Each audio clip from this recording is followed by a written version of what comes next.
તો એક દાખલો છે આપણી પાસે જેમાં ઓવર કરંટ રિલેનું કરંટ સેટિંગ 175% આપેલું છે, જેને આપણે પ્લગ સેટિંગ કહીએ છીએ. તો પ્લગ સેટિંગ 175% છે. જો ફોલ્ટ કરંટ 7600 એમ્પિયર હોય અને CT નો રેશિયો 1000/5 નો હોય તો રિલેનો પ્લગ સેટિંગ મલ્ટીપ્લાયર શોધવાનો છે. તો આપણા પાસે જે ડેટા અવેલેબલ છે, એટલે કે જે આપણને આપેલું છે રકમમાં, એમાં એવું કે જે ફોલ્ટ કરંટ 7600 એમ્પિયર છે અને CT નો રેશિયો 1000/5 નો છે.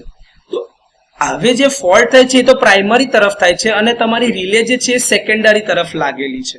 તો 7600 એમ્પિયર નો ફોલ્ટ જે પ્રાઇમરી તરફ થાય છે એને મારે સેકન્ડરી તરફ કેટલા એમ્પિયર હશે જો એ મારે જોવું હોય તો મારે એને CT રેશિયો વડે ભાગવા પડશે, તો રિલેમાંથી કેટલો ફોલ્ટ કરંટ પસાર થાય છે એ મળશે.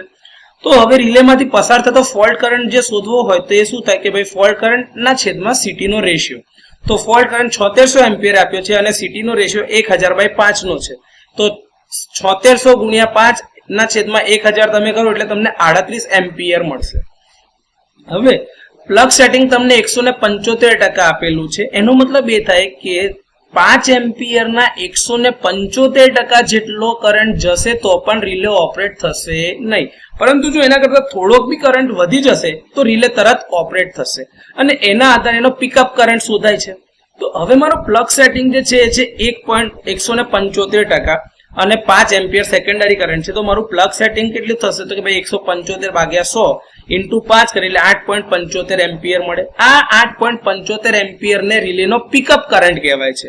અહીં પ્લગ સેટિંગ લખાયું છે પણ એ પ્લગ સેટિંગની જગ્યા પર તમે સમજો કે આ પિકઅપ કરંટની હું વાત કરી રહ્યો છું. તો પિકઅપ કરંટ મારી પાસે 8.75 એમ્પિયર મળે છે.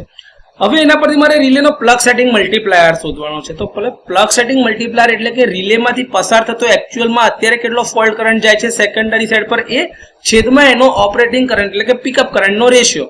તો રિલેનો ફોલ્ટ કરંટ અપોન એનો પિકઅપ કરંટનો રેશિયો જોઈએ તો 38/8.75 મળશે અને એનો જવાબ આવે છે 4.3428.